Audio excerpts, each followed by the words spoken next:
Well, hello once again. This is me, Leonard Wells, broadcasting as usual from HASLINGDEN, 30 miles due north of Manchester, or 50 kilometres, in the UK, on Friday the 23rd of September 2011. We're looking at the United States of Europe, my dream. We've been going through alphabetically the countries. In my last episode, we looked at Denmark. Today we're going to look at Estonia. If ever there was a country that you would have thought would have wanted to be left on its own, you would have thought Estonia would be one. Because what a history they've had. Won't go back too far, but in the Second World War, Stalin and Hitler made a non-aggression pact, and in the secret protocols the Russians were allowed to take part of Poland, divide Poland with Germany in half. Germans take half, the Russians take half, and the Russians were allowed Estonia. So the Russians turned up and marched in. Of course the Estonians didn't like this, but of course they were overwhelmed.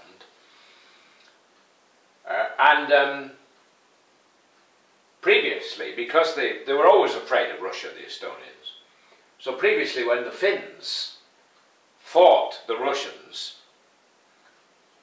just before the Second World War, 1941 I believe, 39, 40, 41, something around there anyway, I'm not exactly, precisely sure. When the Finns fought so bravely against the Russians, a lot of Estonians joined them. Of course, eventually millions of Russian troops were needed to crush the Finns, and of course they did in the end. This is what the Russians tend to do. They tend to step all over you because they're so big, or likes to think they are. So until June 1941, when the Germans attacked the Russians in the Operation Barbarossa, Estonia was occupied by the Russians, but the Germans came and pushed them out. And a lot of the Estonian people initially were pleased that the Germans had arrived to get rid of the pesky Ruskies. But then they realised that they'd just given up one occupation for another, and they weren't happy with that. So in 1944, of course, the Russians came back and the Germans were defeated. But the Russians stayed, and there's still thousands of Russian speakers in Estonia. And yet, despite all that, and after the war, many Estonians were shipped off to Siberia. What a lot of suffering Stalin caused, wherever he is now in the next world. He is surely in one of the hot seats, if I may put it politely, along with his mate Adolf Hitler.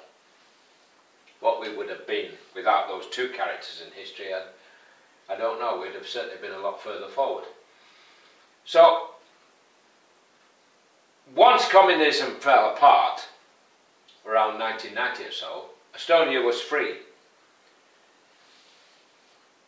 And it joined the EU, and recently adopted the euro, and it's in Schengen. Well, I'm thrilled and amazed that it should wish to participate. But you can well understand why these people want the guarantee of freedom which the EU and the euro and Schengen gives. So that we don't have to live in fear, we live in prosperity and cooperation and collaboration. Remember what Churchill said? Better jaw, jaw than war, war. Quite rightly so. And he believed in a United States of Europe. So, there we have it today, Estonia playing its full part, unlike you-know-who in the UK, who are in the EU, just about, but not in the euro, and they're not in Schengen. Well, this is the problem. that we're not all using the same rules in the same club. We want to play with a different size ball. Well, you try playing golf in a golf club where everybody has their own rules. Doesn't work, does it? Well, this is why Europe's in a mess now. And if only we could all think like the good people of Estonia. It's a beautiful country. Oh, stunning. As is all of Scandinavia, a beautiful country. And ahead of us, we have a great future. Together, we have a great future. Separately, we just have constant turmoil and constant problems. There will always be problems, but if we work together, you can work them out. Nationality divides people. We're all part of the human race. So isn't it better that if we're going to be in a club, that we all play by the same rules? Then we can make it work to all our benefits. And sometimes you have to give in, and sometimes you prevail, and sometimes you win some and you lose some, as they say. But in the end, being arm in arm with your neighbours is far better than taking a bayonet to them, don't you think? Do you believe in the future? Peace? I do. The children now, what a wonderful world we're offering them. Provided we play together, not separately. Well, there you have it. God bless. Oh, by the way, capital of Estonia is Tallinn. Small country, beautiful. Lots of trees and mountains. Fresh, clean air from the sea. Although the Baltic's supposed to be a dirty sea, so they say. There you have it. God bless while it's still legal in the UK to say God bless. Take care. Bye for now.